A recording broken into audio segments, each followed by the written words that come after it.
before getting into the summary, let's talk about the author. Nilanjana Sudeshna Jhampa Lahiri, born July 11, 1967, is an American author known for her short stories, novels and essays in English, and, more recently, in Italian. Her debut collection of short stories Interpreter of Maladies, 1999, won the Pulitzer Prize for Fiction and the PEN/Hemingway Award, and her first novel, The Namesake, 2003, was adapted into the popular film of the same name. Her second story collection Unaccustomed Earth, 2008, won the Frank O'Connor International Short Story Award, while her second novel, The Lowland, 2013, was a finalist for both the Man Booker Prize and the National Book Award for Fiction. In these works, Lahiri explored the Indian immigrant experience in America.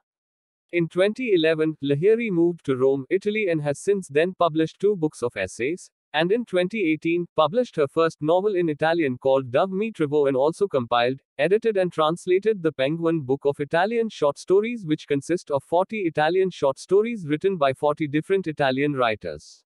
She has also translated some of her own writings and those of other authors from Italian into English.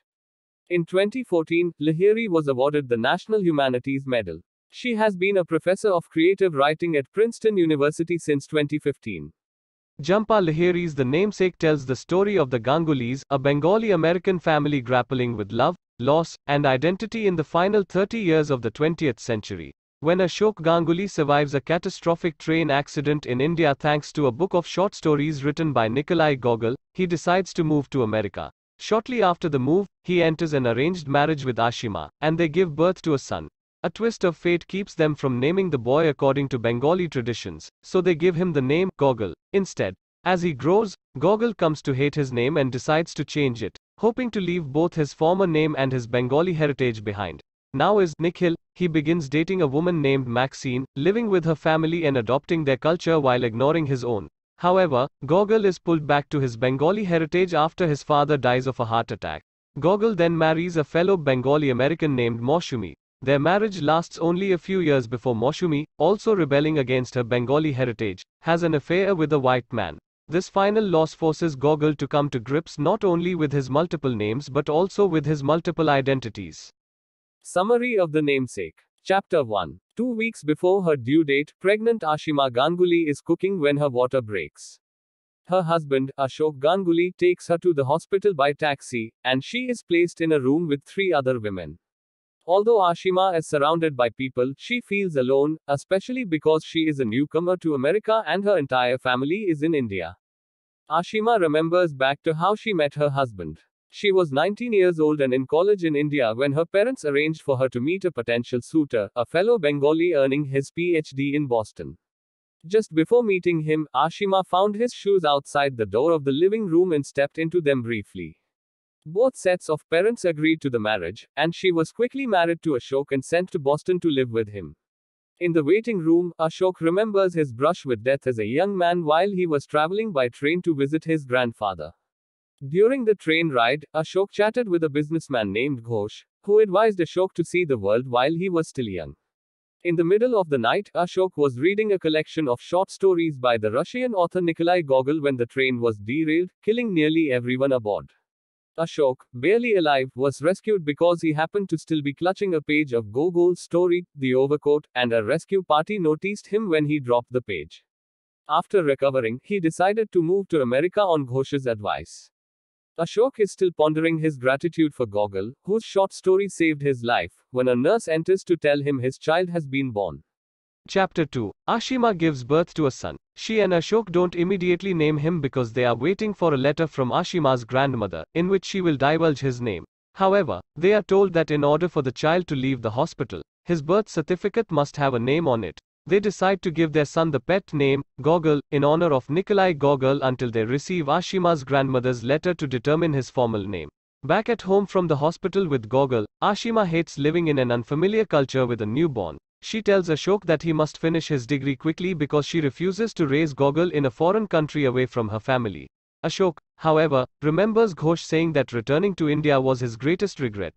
After a few miserable days at home with Gogol, Ashima ventures out to the grocery store with Gogol. Her newfound independence makes her feel less alone.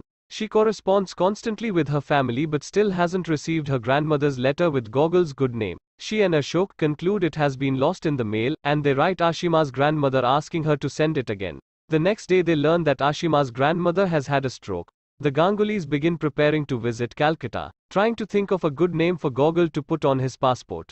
One day Ashima goes shopping for gifts for her relatives in India and accidentally leaves her shopping bags on the train. She miraculously recovers them the next day. Not long afterward, she and Ashok get a phone call in the middle of the night from Ashima's brother Rana. Although he doesn't tell Ashima his reason for calling, she later learns from Ashok that her father has died. Ashima takes all the gifts she bought her father and leaves them on a train intentionally. They leave for India in a hurry, putting the name, Gogol, on a passport since there is no time to think of a better name. Chapter 3. The Gangulis move to a Boston suburb, and Ashok begins a new teaching job at a university. Ashok loves his job, but Ashima hates the suburbs, feeling even more isolated and out of place than she had in the heart of the city.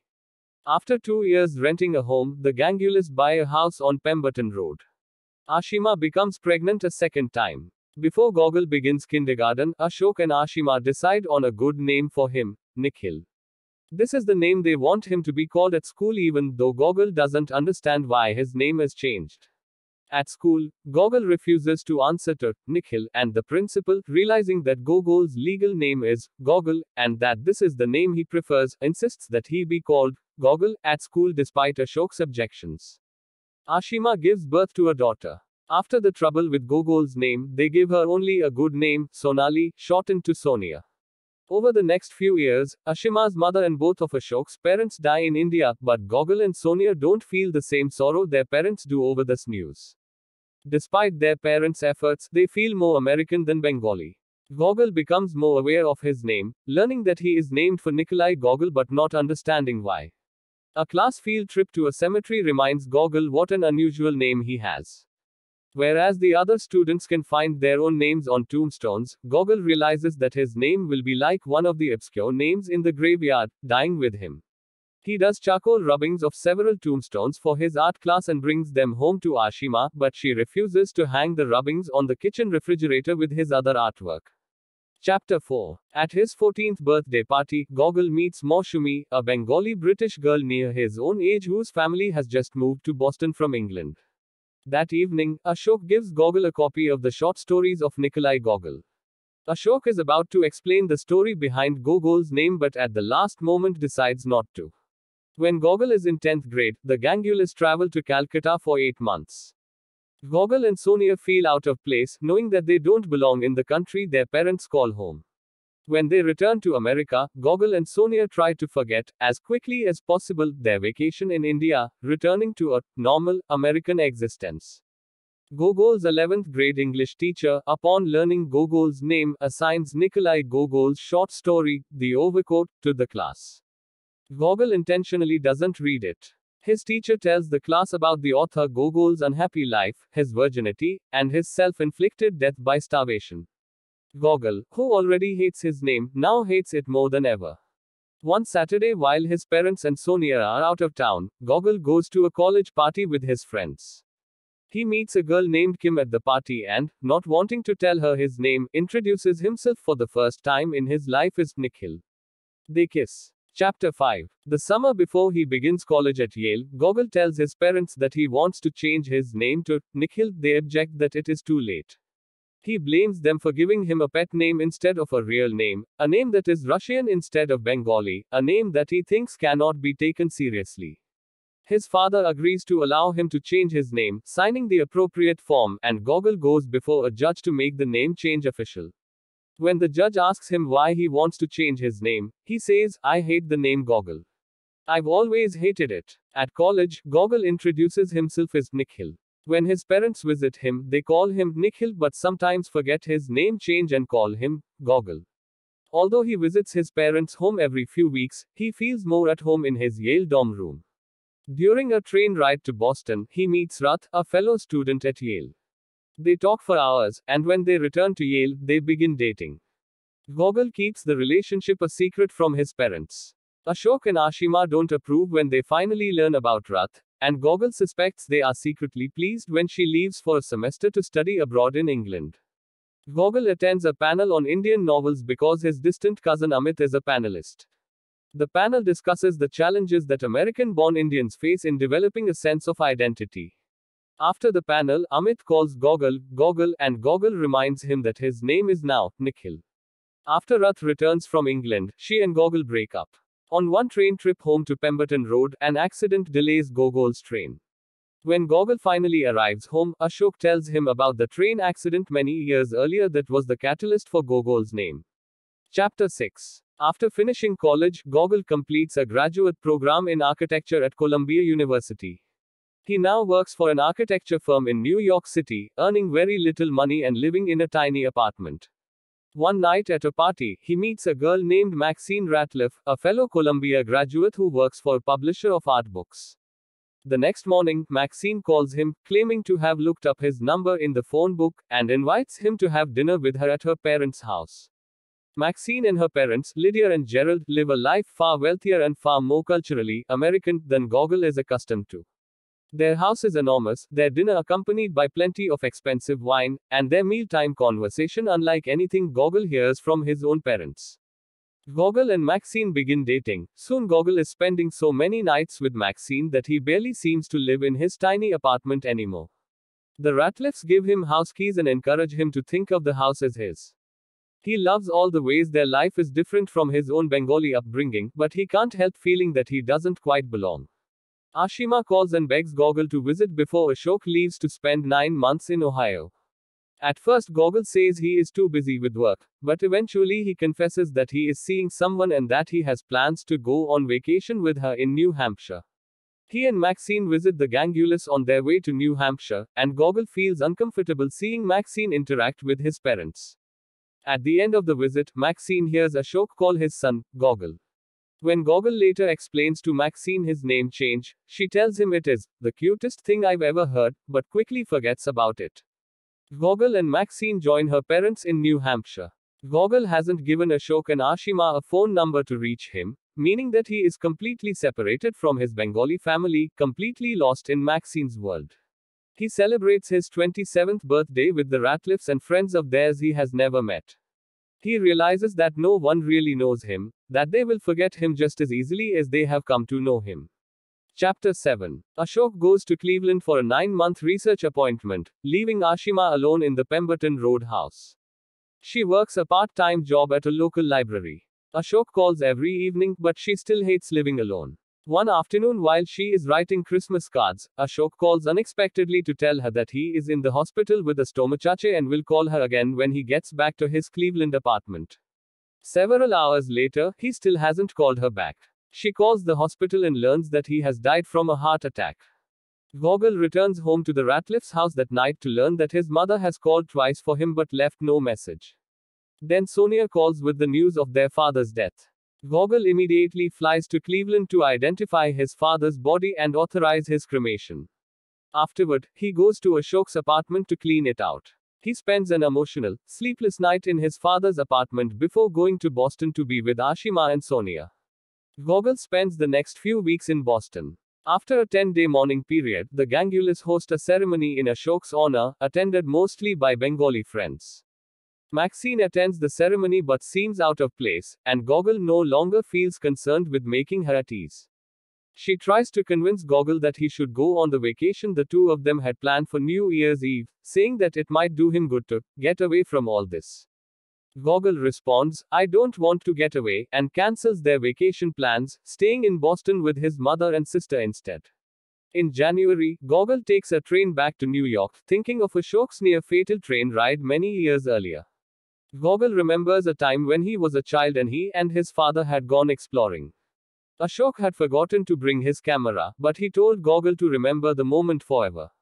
Chapter 8. A few months after Ashok's death, Gogol and Maxine break up. A year later, Maxine is engaged to be married. Gogol now visits home regularly. Sonia has moved in to take care of Ashima. In a review class preparing for his architecture licensing exam, Gogol meets a woman named Bridget, whose husband lives in Boston. Gogol and Bridget have a brief affair but never exchange phone numbers or become emotionally attached. Ashima, troubled by Gogol's being single, persuades him to call a girl named Moshumi, a fellow Bengali American whom Gogol met when they were young. Reluctantly, he asks her out. Although both of them resist the idea of a marriage arranged by their parents, they are unexpectedly drawn to each other. On their second date, a waiter asks them if they are siblings. The weather is unexpectedly cold that day, and Moushumi insists on buying a hat for Gogol because he is shivering. At the hat shop, Moushumi tries on a very expensive hat she likes but can't afford. After they leave the hat shop, Gogol returns alone to buy the hat for her as a future gift. Over time, as their relationship grows more serious, Moushumi tells Gogol about her past. Their childhoods were similar, and both reminisce about how they always wanted to avoid marrying a fellow Bengali. After college, she moved to Paris and eventually became engaged to a man named Graham, a New Yorker living in Paris. Graham visited Calcutta with her, but when they returned to America, he began mocking Bengali culture, which infuriated Moushumi even though she, too, had tried to distance herself from her roots. They broke up a few weeks before the wedding, after which Moushumi stayed single until she met up with Gogol.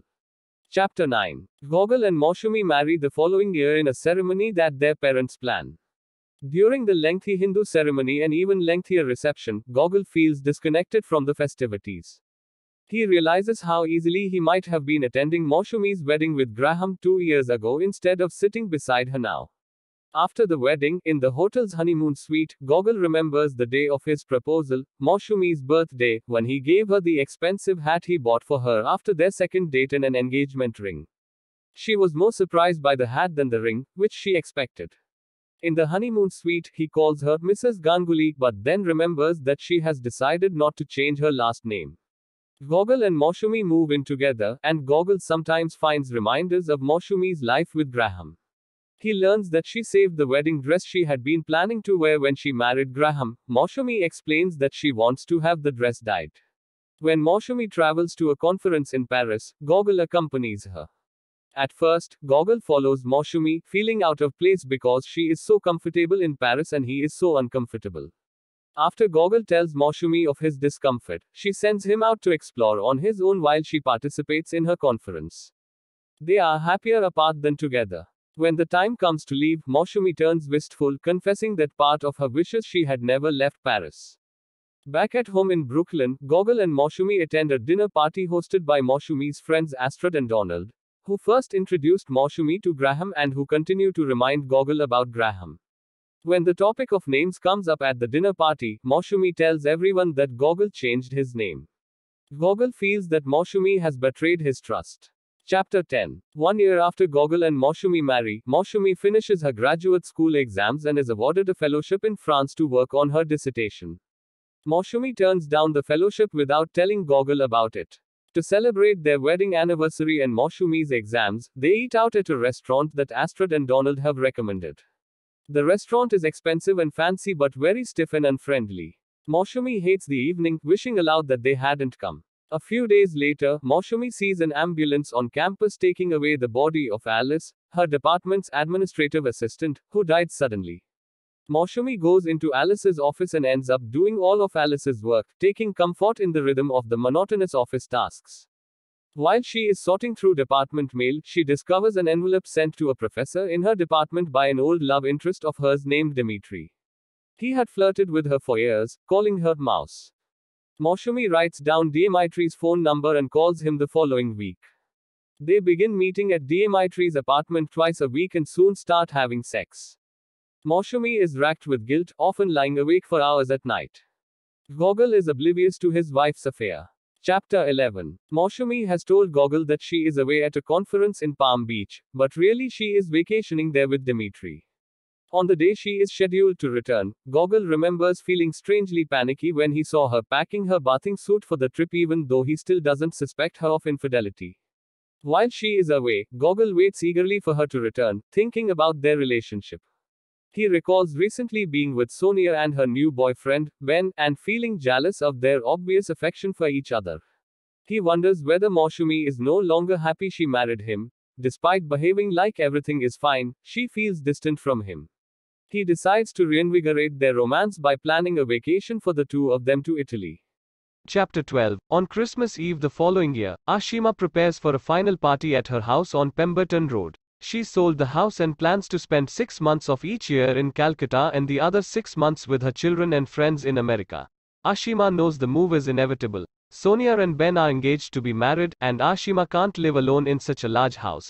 Ashima thinks that Sonia and Ben will be a good match, will make each other happy in a way Gogol and Moushumi never did. She feels guilty for having matched up Gogol and Moushumi, and she is grateful that they separated rather than remain in an unhappy marriage as Bengali tradition dictates. As Gogol rides the train to Boston, he remembers how his marriage ended a year ago on another train ride. Moushumi accidentally mentioned Dimitri's name, her hand flying to her mouth as she caught herself. Gogol suddenly realized that she was having an affair, and when he asked, Moushumi confessed. Within weeks, they divorced and Moushumi moved back to Paris. Alone, Gogol went on the vacation in Italy he had initially planned for both of them. Sonia and Ben pick up Gogol at the train station, and they go home to Ashima's to decorate the house for one last Christmas. Guests arrive for the party, and Ashima sends Gogol upstairs to look for his father's camera. While he is upstairs, he sees the collection of Nikolai Gogol's short stories, given to him by his father years ago. In it, he finds an inscription that he never read. Reflecting on the history of his name, Gogol begins to read the book. Thank you for being with us up to the end of this book. Hope this video is helpful for you in near future. If you like this summary, then give a thumbs up in this video, and please subscribe our channel. Soon we bring back another new book summary. Still then keep motivated. And if you want to read this book, then you can buy it from given link in description box.